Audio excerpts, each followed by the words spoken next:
예, 우리 다 같이 기도하심으로 주일 예배 시작하도록 하겠습니다. 기도하겠습니다.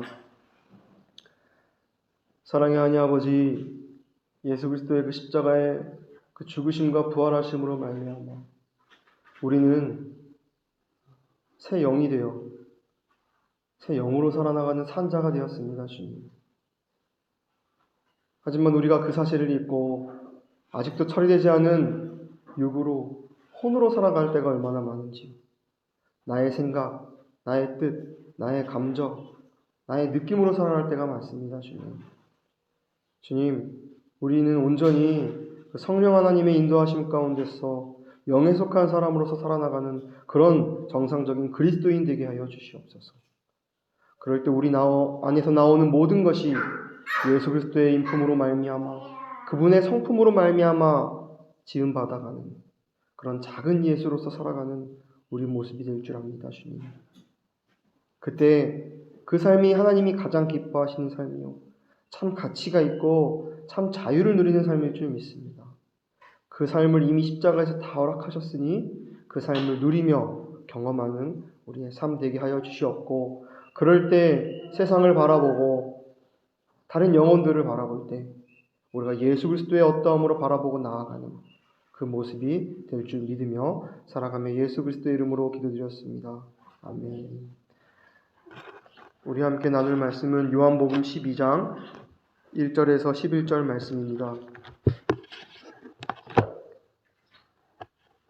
요한복음 12장 1절에서 11절, 제가 가진 성경 신약성경 167페이지에 있습니다. 1절에서 11절 우리 함께 읽도록 하겠습니다. 6월절 엿새 전에 예수께서 베다니에 이르시니 이곳은 예수께서 죽은 자 가운데서 살리신 나사로에 있는 곳이라. 거기서 예수를 위하여 잔치할세 마르다는 이를 보고 나사로는 예수와 함께 앉은 자 중에 있더라.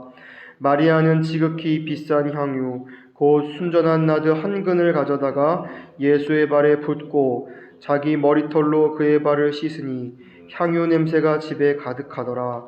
제자 중 하나로서 예수를 잡아줄 가룟 유다가 말하되 이 향유를 어찌하여 300데나리온에 팔아 가난한 자들에게 주지 아니하였느냐 하니, 이렇게 말함은 가난한 자들을 생각함이 아니요 저는 도적이라. 돈꾀를 맞고 거기에 넣는 것을 훔쳐가미러라. 예수께서 가라사대 저를 가만히 두어 나의 장사할 날을 위하여 이를 두게 하라. 가난한 자들은 항상 너희와 함께 있거니와 나는 항상 있지 아니하리라 하시니라. 유대인의 큰 무리가 예수께서 여기 계신 줄을 알고 오니 이는 예수만 위함이 아니요 죽은 자 가운데서 살리신 나사로도 보려 함이러라. 대제사장들이 나사로까지 죽이려고 모이하니 나사로 까닭에 많은 유대인이 가서 예수를 믿음이러라. 아멘. 이스라엘 백성들은 출애굽하기 전에 6월이라는 놀라운 하나님의 은혜를 겪고 출애굽 후 하나님의 백성으로서 살아가는 삶이 시작되었습니다. 과거에는 그들은 하나님의 백성이 아니라 말 그대로 세상의 백성이었어요. 하나님의 법을 떠나 자기가 주인 되어 살았던 그들의 모습이었어요. 그 모습의 결과로는 애굽의 노예가 되어 평생 노역하고 그들에게 종살이를 합니다. 그런데 하나님은 그들을 버리시지 않고 모세를 택하셔서 그들을 구원하실 계획을 준비하세요. 그리고 구원의 절정이라고 할 수 있는 죽음의 신이 내려왔을 때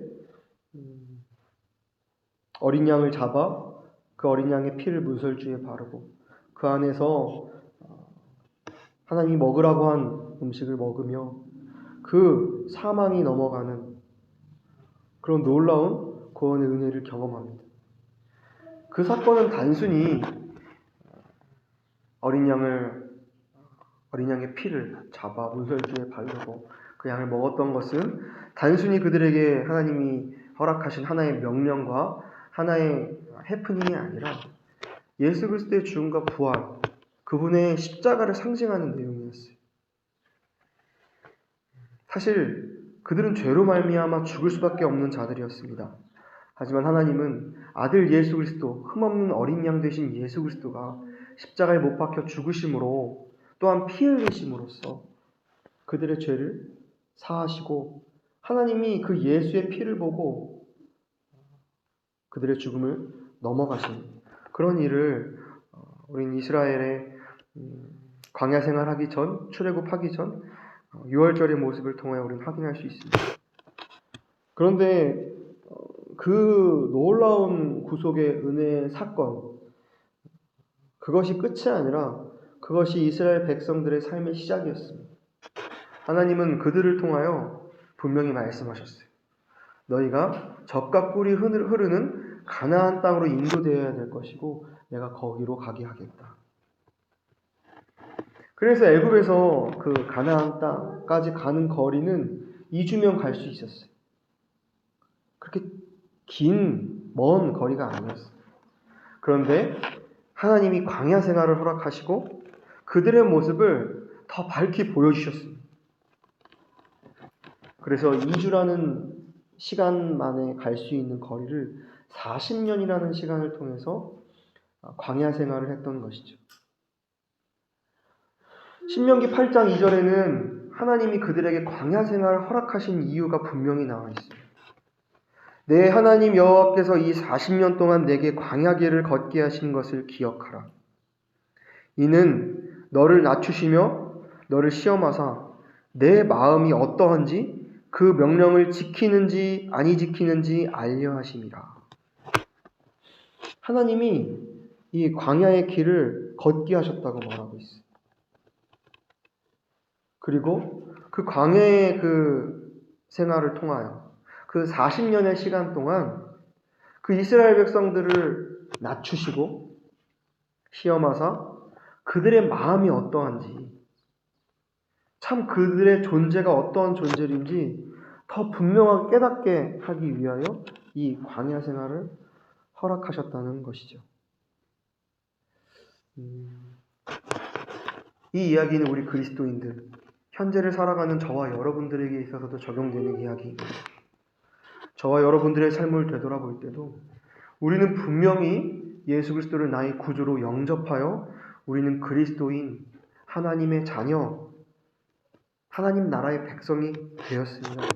그것은 분명한 사실입니다. 하지만 그것은 시작입니다. 제가 저번에도 깜뽀 아이들에게 복음을 전하러 여기 아틀란타에서 온 플렉스 철치랑 함께 마을을 방문했는데 거기서도 복음을 전하면서 하나님이 어떠한 분인지, 죄가 무엇인지, 예수 그리스도의 십자가의 죽음과 부활, 그 은혜가 무엇인지 함께 나누고 마지막으로 성장에 대해서 나누었어요. 그리스도인의 참 삶에 대해서 나누었어요. 그래서 그 복음을 전하는데 그 옆에 큰 나무가 있더라고요. 그래서 그 나무를 가르치며 우리 우리들도 예수 그리스도를 구주로 영접한 후로 거기서 끝이 아니라 우리의 생명의 삶의 시작이 시작되었다. 그런데 처음에는 어린 아이처럼 작은 새싹처럼 작고 연약하다. 거기서 우리가 자라가야 한다. 어린아이가 장성한 자녀로 자라가듯이 새싹이 햇빛과 물을 머금고 큰 거대한 나무로 자라가듯이 우리 또한 그 자라가는 삶이 분명히 필요하다. 그러기 위해서 말씀을 듣고 보고 그 말씀을 나누는 삶, 또 기도하는 삶, 그런 삶이 필요하다라는 부분을 그 아이들이랑 나눴는데요. 맞습니다. 저와 여러분들의 삶도 분명히 예수 그리스도를 나의 구주로 영접하였지만 거기서 끝이 아닙니다. 우리의 삶은 거기서 시작입니다. 그리고 이스라엘 백성들이 가나안 땅으로 향으로 가듯이 우리도 하나님의 나라를 누리고 경험하고 그 예수 그리스도를 나의 구주로 풍성히 경험하는 그 삶을 살기 위해 달려가야 한다는 것이죠. 그래서 그 삶을 예수 그리스도로 말미암아 우리가 이미 거룩한 바 되었지만 거룩해져가는 성화의 삶이라고도 부르곤 합니다. 그런데 그 삶을 살아가는 그리스도인의 두 부류의 모습이 있어요.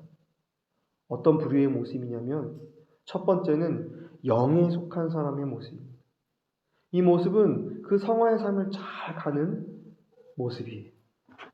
성령의 인도하심 가운데 우리가 예수 그리스도를 내 마음의 구주로 영접한 후 이제 옛사람 나는 죽었고 내 안에 예수 그리스도가 사심으로써 그분으로 살아가는 삶, 그것이 바로 영에 속한 사람, 삶입니다.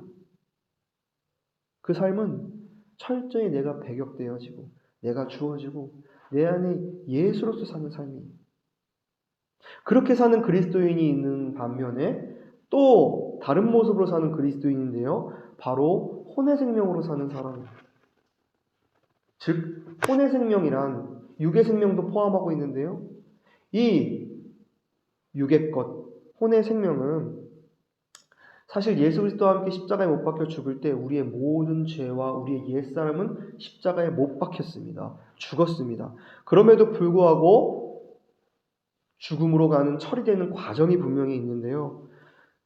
죽은 것을 붙잡으며 옛사람으로 혼의 생명으로 사는 사람들이 있다라는 것이죠. 이들은 느낌, 감정, 나의 의지를 따라 사는 사람들이에요. 내 안에 있는 예수로 사는 삶이 아니라 처리되지 않은 옛 자아의 느낌, 감정, 그 의지로 살아나가는 사람을 혼의 생명으로 사는 사람이라고 말합니다. 그런데 아무리 구원받은 그리스도인이어도요, 혼의 생명으로 살아간다면 성경은 분명히 말하고 있어요. 이 혼의 육체의 일은 분명하다. 곧 음행과 더러움과 호색과 우상숭배와 주술과 원수 맺는 것과 분쟁과 시기와 분냄과 당 짓는 것과 분별함이 없는 것과 이단과 투기와 술 취함과 방탕함과 또 그와 같은 것이다.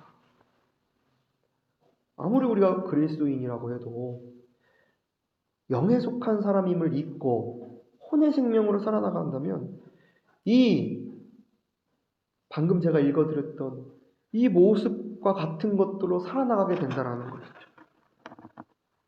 멀리 다른 사람 얘기할 것이 없이 저의 삶을 돌아볼 때도요. 제가 이제 예수 그리스도의 십자가로 새 사람이 되었음에도 불구하고 영에 속한 삶이 아닐 때는요. 구원받기 전에 저의 모습보다 더 비참한 저의 모습이 얼마나 많이 있는지 몰라요. 그래서 오늘 본문을 통하여 본문에 나오는 사람들을 통하여 분명하게 그 영에 속한 삶을 사는 자와 혼의 생명 가운데 사는 사람이 분명하게 나옵니다. 오늘 본문을 봅시다. 예수 그리스도께서 유월절 엿새 전에 베다니에 이르셨습니다. 예수 그리스도가 거기에 가신 이유는 11장에 저번 주에 나눈 바대로 하나님의 사랑하시는 자 나사로가 죽었다가 다시 살아나는 놀라운 일이 있은 후 그 일로 말미암아 잔치하여 많은 사람들이 모였어요. 예수님도 그 잔치하는 자리에 가셨습니다. 그 잔치하는 자리의 주인공이라고 할 수 있는 나사로도 그 잔치에 참여했고요. 또한 누이되는 마르다, 마리아도 그 자리에 있었습니다. 이 잔치는 참 기쁨의 자리였어요. 기쁨의 떡을 떼는 자리였어요. 죽음이라는 그 어두움에 갇혀 사망의 결과를 내뿜었던 그런 존재들이 예수 그리스도의 그 놀라우신 그 은혜로 말미암아 죽음에서 부활로 어둠에서 빛으로 인도되어지는 그분의 은혜를 조금 맛보고 이 은혜가 단순히 나사로에게 이루어진 사실이 아니라 우리 모두에게 허락하신 하나님의 은혜구나. 그리고 예수께서 곧 죽으시고 다시 사신 일을 통하여 그 일을 분명하고 확증하실 것이다. 라는 뜻으로 모두 다 모였습니다. 그래서 다 떡을 떼고 잔치를 하고 있는 그 자리에서 오늘 본문의 이야기가 시작됩니다. 옛날 유대인들은 식사할 때 저희와 다르게 테이블에다가 음식을 올려놓고 의자에 앉아서 식사한 게 아니라 음식을 바닥에 이렇게 깔아놓고 원형으로 서로 이렇게 반쯤 땅에 기대어 식사를 했다고 해요. 그러니까 내 머리 쪽에는 상대방의 발이 있을 수도 있고요. 또 머리와 머리를 맞댈 수도 있었습니다. 그렇게 누워서 서로 식사하며 교제하는 자리였습니다. 근데 그때 마리아가 지극히 비싼 향유, 곧 순전한 나드 한 근을 가져와요. 그리고 그 순전한 나드 향유 한 근을 예수의 발에 붓고 자기 머리털로 그의 발을 씻기 시작합니다.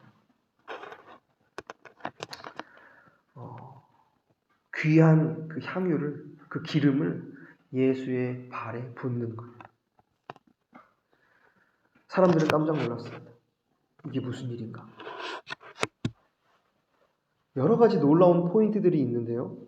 첫 번째 놀라운 일은 이 나드 한 근이 굉장히 귀한 가치를 가졌던 것이었기 때문입니다. 이 나드 한 근이 300데나리온 정도 된다고 해요. 유대 화폐 가치로요. 근데 이게 얼마나 큰 가치를 가진 돈이냐면 성인이 1년 꼬박 일해야지 이 300데나리온이라는 돈을 벌 수 있고 그 돈으로 이 나드 향유 한 근을 살 수 있었기 때문에 굉장히 큰 가치가 있는 그런 것이었죠. 근데 그것을 가져다가 그것이 들어있는 옥합을 깨고 예수의 발을 그것을 붓는 거예요. 기름을 붓는 거예요. 성경에는 기름을 붓는 내용들이 이야기가 많이 나오는데요. 손님을 맞을 때 이 기름을 부어요. 또한 왕으로서 즉위를 할 때 그 왕의 머리에 기름을 부어요. 또한 거룩함을 표현할 때도 이 기름을 붓습니다. 그리고 마지막으로 누군가 죽었을 때 그 죽은 시체에 기름을 붓습니다. 장례할 때 기름을 붓는 것이죠. 그 기름 붓는다는 여러 가지의 의미, 이렇게 함축되어 있는 이 행위를 마리아가 했던 것입니다. 근데 더 정확히 말하면 마리아가 왜 이렇게 예수 그리스도의 발에 이 귀한 아주 비싼 향유를 부어드렸냐면 바로 7절에 기록되어 있습니다. 그 향유를 부으니까 말리는 자가 있었죠. 바로 가룟 유다입니다. 근데 그가 말리자 예수께서 7절에 이렇게 말씀하세요. 예수께서 가라사대 저를 가만히 두어라. 나의 장사할 날을 위하여 이를 두게 하라. 마리아가 그 귀한 나드 향유 한 근을 예수께 부어드리는 그 참뜻은 예수 그리스도의 죽음을 기념하기 위함이다라는 것을 예수님이 자기 입으로 말씀하세요. 그래서 냅두라고 하세요. 예수 그리스도는 이 귀한 향유를 예수 그리스도의 발에 부어드린 이유가 분명합니다. 그것은 바로 예수 그리스도의 장례를, 그 예수 그리스도의 죽음을 기념하며 그것을 부어드린 것이었어요. 어떤 신학자들은 말합니다. 마리아가 한 이 행위를 볼 때 이 성경에 나오는 그 누구보다 마리아라는 사람이 예수 그리스도의 그 죽으심을 가장 깊이 이해한 사람이었다. 라고 누군가는 말하더라고요. 맞아요. 마리아는 예수 그리스도의 죽음을 깊이 이해하고 안 자였어요. 그 죽음이 나에게 또한 우리 온 세상에 어떤 의미인지 깊이 안 자였습니다. 근데 그가 이렇게 예수 그리스도의 죽음을 깊이 알았다 함은 인간의 지혜로 알 수 있는 것이 아니라 인간에게서 나올 수 있는 그 어떠함으로 알 수 있는 것이 아니라 바로 그가 영에 속한 자였기 때문에 그 죽음을 깊이 알았고 또한 이런 행동을 했던 것입니다. 마리아는 참으로 영에 속한 자였습니다. 성령의 인도하심을 받은 자였고 그 영에 속한 자였기 때문에 이런 행동을 했던 것이죠. 근데 과거 마리아도 영에 속한 자가 아니었어요. 혼의 생명 가운데 사는 혼에 속한 자였습니다. 전장 11장을 볼까요? 11장 32절에 보니까요. 11장은 그 동생 나사로가 죽는 이야기가 나오죠. 그래서 예수께서 나사로가 이미 죽고 나서 예수께서 그 자리에 오세요. 그러니까 마리아가 펑펑 울면서 엎드려 예수께 이렇게 말합니다. 주께서 여기 계셨다면 내 오라비가 죽지 아니하였겠나이다. 주님이 빨리 오셨더라면, 나사로가 죽기 전에 이 자리에 계셨더라면 내 오라비가 죽지 않았을 것입니다. 이 반응은 혼의 생명을 가진 자의 반응. 죽음을 철저히 알지 못하고 우리 인간에게, 저와 여러분들에게 죽음이 꼭 있어야 한다는 사실을 모르는 자가 하는 이야기. 마리아는 죽음이 끝으로 알았어요. 그런데 예수께서 그 마리아가 죽음을 모르는, 하나님의 그 뜻을 모르는 모습을 보면서 뭐라고 기록되어 있냐면은 심령의 통분이 여기시고 민망히 여기셨어요. 그리고 눈물을 흘리셨어요.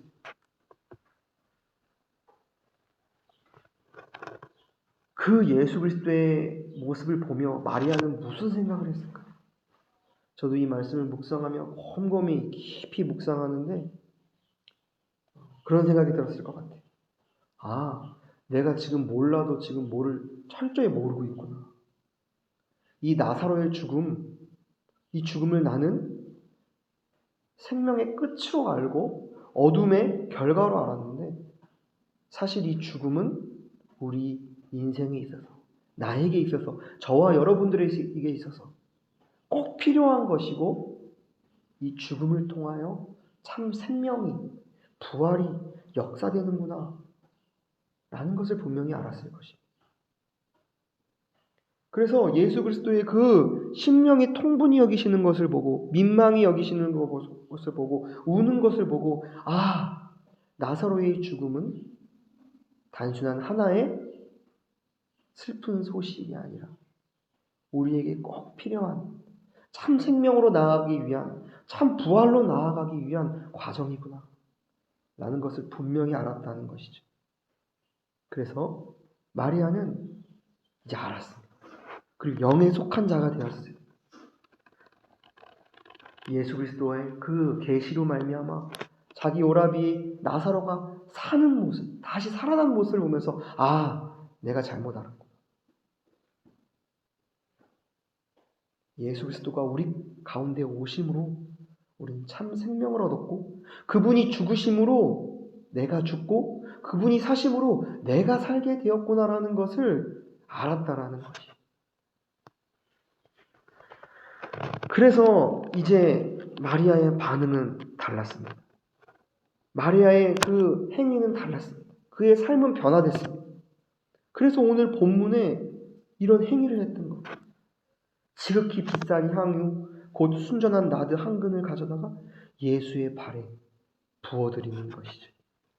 그러면서 주님, 제가 이 향유를 부어드리는 행위는 시체에게 하는 것입니다. 죽은 자에게 하는 것입니다. 근데 바로 당신이 죽을 것입니다. 왜요? 바로 나의 죄를 위하여. 나의 어둠을 입고 나의 죄를 입고 예수 그리스도께서 당신이 죽을 것입니다. 하면서 예수 그리스도의 죽음을 기념하는 것. 그것은 바로 즉 그 행위는 바로 마리아의 죽음을 뜻했습니다. 주님이 죽으시면서 저도 함께 죽는 것입니다. 꼭 그 나드 향유가 담겨있던 그 옥합이 깨지는 모습, 죽어지는 모습과 같이 마리아는 예수 그리스도의 발에 향유를 부으면서 그 죽음이 나의 죽음으로서 인정하며 그 향유를 부어드린 것이죠. 예수님은 그것을 기뻐 받으셨어요. 그리고 그 행위가 얼마나 놀라운 행위였는지, 그 참 부활의 냄새, 생명의 냄새가 그 온 방에 가득 찼어요. 모든 사람들이 다 맡을 정도로. 이 말씀을 통하여 저와 여러분들의 삶도 이 삶으로 결론 지어지기를 소망합니다. 저와 여러분들이 이 땅을 살아가면서 무엇을 할 수 있겠습니까? 어떤 영향을 끼칠 수 있겠습니까? 저는 고백하건대 제 안에서 나올 수 있는 것은 별로 기대가 되지 않아요. 이 세상에서 보고 경험하고 느낄 수 있는 것 별로 기대가 되지 않았어요.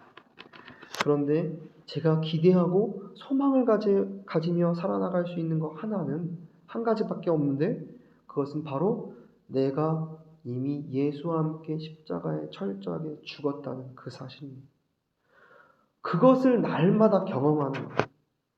우리의 삶과 우리의 상황을 통해서 내가 사람과 관계 맺으면서 느끼는 것. 난 이미 죽었구나. 죽은 나를 통해서 나올 수 있는 이 모든 관계 맺음은 헛것이고 의미가 없고 힘이 없구나. 를 경험하는 것이죠. 그것이 철저하게 경험될 때 내 안에서 예수가 사시고 그 사신 예수로 사람들과 관계 맺을 때 그때 진정한 기쁨이 있어요. 그때 진정한 형제 사랑이 있어요. 그런 것처럼 관계뿐만 아니라 우리가 이 세상을 살아나가면서 겪는 많은 상황과 환경 가운데서 소망할 것은 단 한 가지입니다. 내가 철저히 죽어지는 것, 그것뿐입니다. 그때 예수 사시고요. 그 사신 예수로 우리가 참 부활을 경험하는 것, 그것이 진정한 기쁨이라는 것이죠. 오늘 본문의 마리아는 그것을 알았어요. 그래서 어찌 보면 마리아에게도 이 향유, 이 나드 한 근이 자기의 전 재산일지도 몰라요. 가장 귀한 것이었어요. 근데 그것을 깨뜨려 주님께 드리는 거예요. 이것은 나에게 참 가치가 아니기 때문에. 나에게 참 가치는 예수의 죽음과 그 부활을 경험하는 것입니다. 그런데 그 마리아는 이렇게 영에 속한 사람의 그 모습과 삶을 보여주는데요. 그 반대의 모습을 보여주는 사람이 또 나옵니다. 바로 혼의 생명으로 사는 자인데요. 그 자는 바로 가룟 유다였습니다. 마리아가 이런 행위를 하자 4절에 가룟 유다가 이렇게 말합니다. 제자 중 하나로서 예수를 잡아줄 가룟 유다가 이렇게 말하는데요. 이 향유를 어찌하여 300데나리온에 팔아 가난한 자들에게 주지 아니하느냐. 이게 혼의 생명을 가진 자들의 반응이에요. 겉으로는 맞는 얘기죠. 귀한 얘기죠. 이 향유 얼마나 값지고 비싼 건데 이거를 무슨 예수의 발에 붓냐. 오히려 이거를 팔아가지고 이게 성인이 1년 월급 봉급에 맞먹는 돈인데 이것을 팔면 300데나리온이라는 가치를 우리가 얻을 수 있고 이것을 가지고 가난한 자들에게 나눠줄 수 있지 않느냐. 뭐 하는 짓이냐. 혼의 생명을 가진 자들은 내가 느끼고 보고 내가 주인된 어떠한 것으로 모든 것을 판단하고 이 세상을 영위해 나가요. 그래서 이 가룟 유다에게 있어서의 참 가치는 돈이었어요. 마리아의 참 가치는 죽음과 부활이었어요. 근데 이 가룟 유다에게 있어서 참 가치는 돈이었어요. 그래서 돈에 집중하여 말하는 것이죠. 그런데 성경은 분명히 이렇게 말합니다. 이렇게 말함은 가난한 자들을 진짜 생각해서 말하는 것이 아니라 그는 도적이라 돈꾀를 맞고 거기에 넣는 것을 훔쳐갑니다. 참 이 표현 도적 돈꾀를 맞고 거기에 넣은 것을 훔쳐가는 그의 모습. 그 모습이 혼의 생명으로 살아가는 자들. 영의 생명으로 살아나가는 자들은 내가 없어요. 내 안에 예수만이 나의 참 주인이고 그분이 나의 삶을 이끌어가요. 그런데 혼의 생명으로 살아나가는 자들은 옛사람이 나의 중심이 되기 때문에 내가 주인이에요. 그래서 주님이 거저 주시고 허락하시는 것을 다 자꾸 나의 것으로 채우려고 노력하며 살아가요. 나의 느낌, 나의 감정, 돈, 명예, 여러 욕들을 위해 말이죠. 그게 바로 혼의 생명을 통해 살아가는 자입니다. 혹시나 저와 여러분들 삶 가운데 이 모습으로 살아가는 모습이 있지 않을까요? 근데 그 결과는 아까 너무나 분명했죠. 육의 일은 분명하니 음행, 더러움, 호색, 우상숭배, 주술, 원수 맺는 것, 분쟁, 시기, 분냄, 당짓는 것, 분별함, 이단, 투기, 술 취함, 방탕함. 결국에 이런 결과라는 것이죠.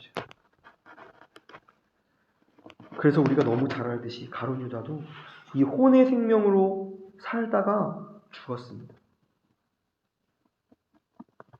이 부분을 묵상하며 하나의 귀한 진리를 제가 무너뜨리고 싶지는 않습니다. 분명히 우리가 예수 그리스도를 통하여 예수 그리스도를 구주로 영접한 그 구원은 없앨 수 없어요. 그건 취소할 수 없는 너무나 귀한 우리의 특권입니다. 그런데 혼의 생명으로 살아나간다면 이 사망을 풍성하게 경험한다라는 것. 참 부끄러운 구원으로 살아나가는 저와 여러분들이 된다는 것입니다. 그런 모습을 산다면 우리가 그것은 이미 죽은 것으로 여기고 그것은 참 무가치로 여기고 그것은 사망으로 여기고 우리에게 값없이 거저 주신 그 영의 생명에 참여하여 사는 그런 마리아와 같은 저와 여러분들의 삶이 되기 원합니다. 그 삶은 순전한 삶이에요. 마리아와 같이 자기의 지극히 비싼 향유, 곧 순전한 한 나드 향유 한 근을 가져다가 예수의 발에 붓는 삶이에요. 그리고 또한 자기 머리털로 그의 발을 씻는 그 삶이에요. 그래서 그 삶은 때로는 우리에게 아픔을 가져다 줄 수도 있어요. 그 삶은 우리에게 수치를 가져다 줄 수도 있어요. 그 삶을 살 때 많은 사람들에게 돌을 던질 수 있어요. 하지만 그 삶에 진정한 진리가 있고 기쁨이 있다는 것을 다시 한번 기억하기를 소망합니다. 마리아도요, 그 향유를 그냥 예수님의 발에 붓고 예수님의 발을 닦아드린 것이 아니라 자기의 머리를 풀렀어요. 수치를 감행했습니다. 유대 사회의 여자들은 다 머리를 보이는 것을 금했습니다. 그래서 꽁꽁 자기의 머리를 싸매고 다녔어요. 그리고 그 머리를 보인다는 것은 자기의 삶에 있어서 여자의 삶에 있어서 수치였어요. 근데 거기 모여있는 사람들한테 자기의 수치를 다 드러낸 거예요. 그리고 진정으로 유대 여인들이 자기의 풀린 머리를 보여줄 수 있는 한 사람이 있는데요. 그것은 바로 참 자신의 남편 한 사람뿐이었습니다. 이 마리아의 행위는 예수 그리스도 한 분만이 나의 남편입니다. 라는 고백이기도 합니다. 그래서 마리아는 예수 그리스도 앞에서 자기의 수치를 드러내면서 그 수치로 예수 그리스도의 가장 낮은 부위를 이렇게 닦아줬던 거예요. 그것은 바로 주님이 가장 나의 낮은 부위, 수치를 가장 잘 아시는 분이십니다. 라는 고백이기도 하시죠. 그래서 저와 여러분들의 삶 가운데 사단은 계속 유혹하고 우리를 송사하고 방해할 것입니다. 야, 너가 예수의 죽음과 부활로 사는 거 그거 너에게 얼마나 수치인 줄 알아? 부끄러움인 줄 알아? 노역인 줄 알아? 그거보다 더 넓은 길이 있어. 그 길로 가. 타협해. 넌 이미 구원받았지만 혼으로서 살면서 양다리 걸치면서 살아나가. 끊임없이 우리를 유혹해요. 또한 우리의 존재는 그렇게 살고 싶어 해요. 그게 편하니까요. 하지만 십자가에 죽는 길은 좁은 길이고 우리의 수치가 드러나는 길입니다. 근데 마리아는 그 길을 택했어요. 그리고 자기의 머리털로 예수의 발을 씻겼던 것이죠. 근데 그때 놀라운 일이 일어납니다. 그 향유 냄새가 그 집에 가득했어요. 더러운 어둠의 냄새가 가득한 것이 아니라, 옛사람의 냄새가 가득한 것이 아니라 부활의 냄새, 참 생명의 냄새가 가득했어요. 그래서 거기에 있는 사람들은 가룟 유다를 제외하고 모두 알았을 거예요. 아, 그녀가 하는 행동, 그녀가 사는 삶은 영에 속한 사람의 삶이며 행동이구나. 우리도 그렇게 되기를 원한다. 나도 그렇게 되기를 소망한다. 그 냄새가 거기를 가득 채웠던 것입니다. 저와 여러분도 그 향유의 냄새를 풍기는 저와 여러분들이 되기를 소망합니다. 그래서 우리가 우리의 향유 옥합이 깨지고 그 안에 기름이 예수께 부어진 바 될 때 예수께서 이제 우리에게 기름을 이제 부으실 거예요. 그래서 이사야 61장 1절에서 3절에 이런 내용이 기록되어 있어요. 이스라엘 백성들이 다 포로 생활, 각 주변국에게 강대국에 포로 생활했다가 다시 귀환해요. 돌아와요. 그리고 이제 하나님의 백성으로서 살아나가는데 그때 하나님이 선지자를 통하여 이사야를 통하여 이스라엘 백성에게 하나의 약속을 하세요. 근데 그 약속이 이 약속이었습니다. 이사야 61장 1절에서 3절 말씀입니다. 제가 읽도록 하겠습니다.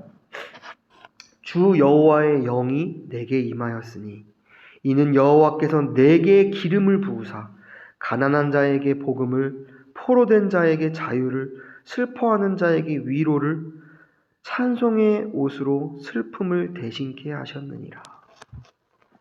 주 여호와의 영이 우리 가운데 이미 임했어요. 예수 그리스도의 그 죽음과 부활, 성육신의 사건으로 말미암아요. 그럴 때 여호와께서 우리에게 기름을 부어주신다라고 해요. 주님께서 우리에게 기름 부어주신. 그리고 어떠한 일이 우리에게 이루어지냐면 가난한 자에게 복음을 주시고요. 포로된 자에게 진정한 자유를 경험케 하시고요. 이 땅에서 슬퍼하는 모든 자에게 진정한 위로를 주신다. 그리고 찬송의 옷을 입히시고 슬픔을 대신케 하신다라고 이사야 61장 1절에서 3절의 말씀에 기록되어 있습니다. 주님께서 우리에게 이 일을 하시겠다라는 것, 이미 하셨다라는 것입니다. 저와 여러분도 기름 부음 받은 자가 되었습니다.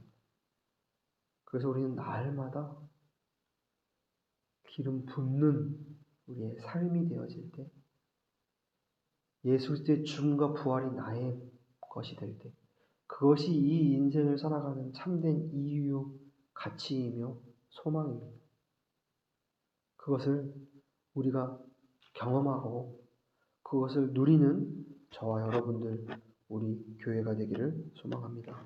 기도하도록 하겠습니다. 사랑의 하나님 아버지, 수천 년 전에 한 여인이 했던 행동은 하나의 해프닝, 하나의 사건이 아닙니다. 하나님이 우리에게 본받으라고, 이렇게 살으라고 우리에게 보여주신 모습이었습니다. 마리아는 진정으로 영에 속한 자였습니다. 그도 과거에는 혼에 속한 자로서 죽음을 두려워하고 시간과 상황과 환경에 속박된 그런 자였습니다. 하지만 그런 그를 보시고 심령이 통분하여 마음 아파하시고 우시는 예수 그리스도의 모습을 통하여, 아, 죽음은 나의 삶에 있어서 철저하게 있어져야 되는 것입니다. 내가 예수 그리스도와 함께 십자가에 못 박혀 이미 죽었나니 그런즉 이제는 내가 사는 것이 아니라 내 안에서 예수 그리스도께서 사신 것이라. 죽음은 나에게 축복이구나. 내가 지금 현 삶을 살 때 나에게 주어진 아픔, 고통, 질병, 관계의 깨어짐, 여러 가지 문제가 나에게 있어서는 복이구나. 이걸 통하여 철저하게 내가 죽은 자임을, 예수와 함께 십자가에 못 박혀 죽은 자임을 깨닫게 하시고 내 안에게서 다시 살아나신 예수를 날마다 경험케 하시기 위하여 이것을 허락하셨구나 라는 것을 우리가 분명히 깨달을 때 우리의 모든 것, 향유 옥합을 깨 예수께 부어드리는 우리의 삶이 될 줄 믿습니다. 주님, 우리가 그 삶을 살기 원합니다. 하지만 그 삶은 수치를 당하는 삶이요, 고난이고 고통이지만 그 이면에는 주님이 주시는 참된 기쁨, 참된 자유, 참된 생명이 있음을 믿고 그것을 날마다 경험하며 나누는 우리 모두 될 수 있도록 주님께서 함께하여 주시옵소서. 감사하며 예수 그리스도의 이름으로 기도드렸습니다. 아멘. 우리 찬송가 405장 함께 찬양하도록 하겠습니다. 405장입니다.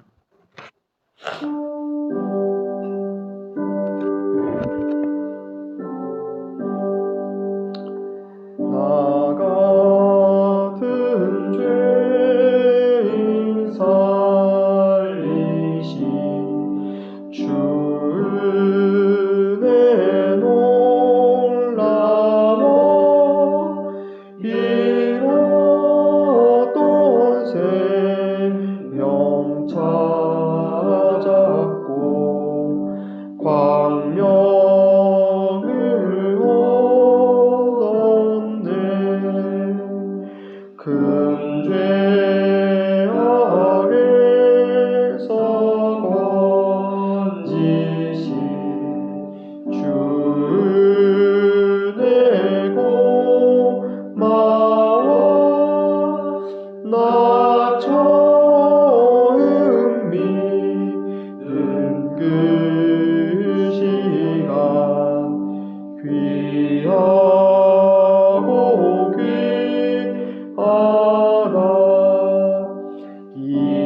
이제껏 내가 산 것도 주님의 은혜가 또 나를 찾아보려 향해 인도해 주시리. 거기서 우리 영원히 주님의 은혜로 애처럼 밝게 살면서 주 찬양하리라.